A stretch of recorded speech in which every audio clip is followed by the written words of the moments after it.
అద్భుతమైన ఘటం అన్నా ఎట్లున్నవే ఇక అచ్చ తెలంగాణలో మాట్లాడుకొని ఇద్దరు కూడా ఒకసారి మాజీ మంత్రి ఇప్పుడు కేంద్ర మంత్రి ఇద్దరు కూడా బీజేపీ బీఆర్ఎస్ రెండు కూడా గతంలో ఒకరిపై ఒకరు తీవ్రమైనటువంటి విమర్శలు చేసుకున్నటువంటి వ్యక్తులే వారు ఒకేసారి ఎదురయ్యి పలకరించుకుంటున్నటువంటి తీరు అందరినైతే ఆకర్షించింది.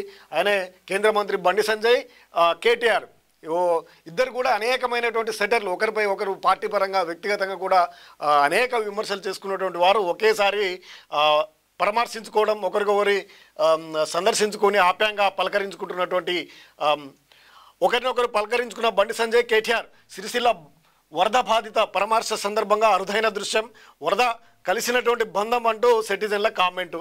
ఇక ఈ పరామర్శ సందర్భంగా అరుదైనటువంటి ఇదొక పెద్ద అదృశ్యం ఒక అరుదైనటువంటి దృశ్యంగా పేర్కొంటున్నారు సిటిజన్లంతా కూడా. రాష్ట్ర వ్యాప్తంగా కూడా ఇదే చర్చ జరుగుతూ ఉంది. అందరూ తెలుసుకుంటున్నట్టు తెలంగాణ రాజకీయాల్లో అరుదైన దృశ్యం కనిపించింది.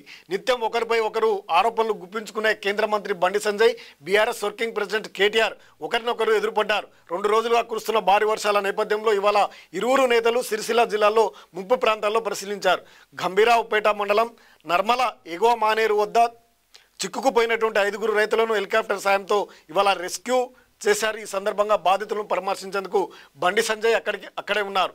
అదే సమయంలో అప్పర్ మానేర్ జలాశయం వద్దకు కేటీఆర్ చేరుకున్నారు. ఆ క్రమంలో ఒకరినొకరు ఎదురుపడ్డారు. పరస్పరం షేక్ హ్యాండ్ ఇచ్చుకొని అన్న ఎట్లున్నవే అని చిరునవ్వుతో ఆప్యాయంగా పలకరించుకున్నారు.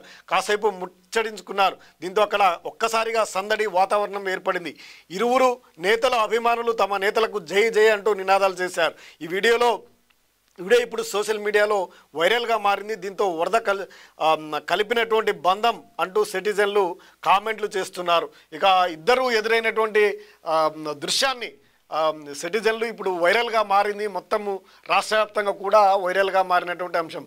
ఇద్దరు కూడా ఒకరిపై ఒకరు తీవ్ర పదజాలంతో విమర్శించుకుంటున్నటువంటి వారు ఎదురైన తర్వాత వారు ఎంతో ఆప్యాయంగా కలవడం ఇరు వర్గీయులలో ఆనందం వ్యక్తమైంది. ఎవరికి వారు జై జై అంటూ కొట్టుకోవడం.